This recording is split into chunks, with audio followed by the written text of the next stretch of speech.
প্রিয় দর্শক, আজকে আমরা আপনাদেরকে নিয়ে এসেছি এফএনএফ আড্ডা রেস্টুরেন্ট। এখানে পাওয়া যায় দেশি বিদেশি হরেক রকমের খাবার। আজ আমরা কথা বলবো প্রতিষ্ঠানের ব্যবস্থাপনা পরিচালক এবং ম্যানেজারের সাথে।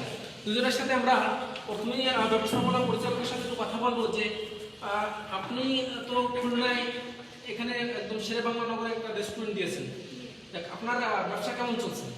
হ্যাঁ, মাশাআল্লাহ অনেক ভালো চলছে। প্রতিদিনই অনেক কাস্টমার আসে, গেস্ট আসে, দেখতে আসে, অনেক দূর দূরান্ত থেকেও আসে। খুলনায় এই ধরনের রেস্টুরেন্ট প্রথম আপনার মাথায় আসলো কেন? আসলে এই ধরনের রেস্টুরেন্ট হচ্ছে আমি ছোটোবেলা থেকে আমার একটা ড্রিম ছিল যে আমি কিছু করব, নিজে উদ্যোক্তা হব। তো হঠাৎ করে আমার একটা ভিন্ন একটা চিন্তা চলে আসলো যে আমি ভিন্নধর্মী কিছু করব। মানুষকে বিনোদন দেওয়ার জন্য এই রেস্টুরেন্টটা একটা ভিন্নধর্মী রেস্টুরেন্ট করেছি, মানুষকে বিনোদন দেওয়ার জন্য এবং সুস্বাদু খাবার যাতে সবাই পায়, ভালো পরিবেশে যেন আসতে পারে। করোনাকালীন সময়ে কোনো ঝুঁকি মনে হয় না আপনার? হ্যাঁ, ঝুঁকি তো মনে হয়, তারপরেও পরিবেশের সাথে যখন যে পরিবেশ তখন সেই পরিবেশের সাথে লড়াই করে বেঁচে থাকাই তো আমাদের এই বাস্তবতা।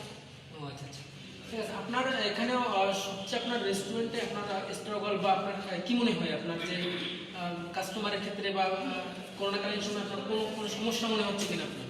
না, আলাদা বলতে কোনো সমস্যা মনে হচ্ছে না। এখানে অবশ্যই হাইজিন মেনটেন করে চলা হয় এবং সব কিছু দিয়ে যাক, ঠিক আছে, থ্যাংক ইউ। আমরা প্রিয় দর্শক, আমরা এবার কথা বলবো প্রতিষ্ঠানের তিনি সার্বক্ষণিক দায়িত্ব রাখে প্রতিষ্ঠানের ম্যানেজারের সাথে। ম্যানেজারের সাথে আমাদের হচ্ছে ভালো আছেন আপনি?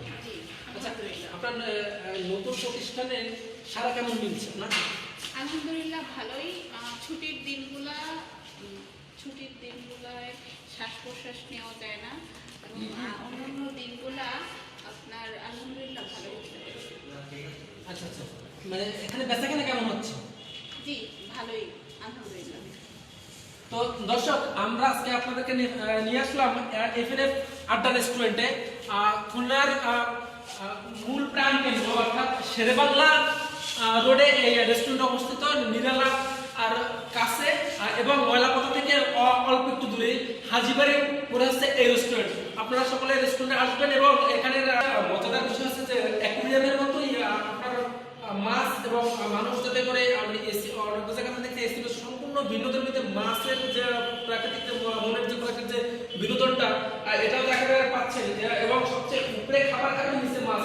গ্রাম বাংলার যে প্রকৃতির সাথে যাতে করে মিশতে থাকে। শহরের এই লোকালয়ের ভিড়ে, শহরের ভিড়ে এখানে মানুষ শুধুমাত্র প্রশান্তি নিশ্চয়ের জন্য, মনের প্রাকি মেটানোর জন্য সাধারণত এফএনএফ আড্ডা রেস্টুরেন্টে মানুষ আসবে। কারণ মনে হচ্ছে যেন আমরা প্রাচীনকালে দেখছি যে পুকুর ধারে বসে মানুষ খাবার খায়, ঠিক এখানে শহরে যেখানে একটু পুকুর নেই, যেখানে একটু সবুজের সমারোহ নেই, সেখানে এসে এখানে মানুষ খাবার খেতে পারবে। নিচে ঠান্ডা পানি এবং মাছ দুটো একসাথে প্রাকৃতিক সুন্দর।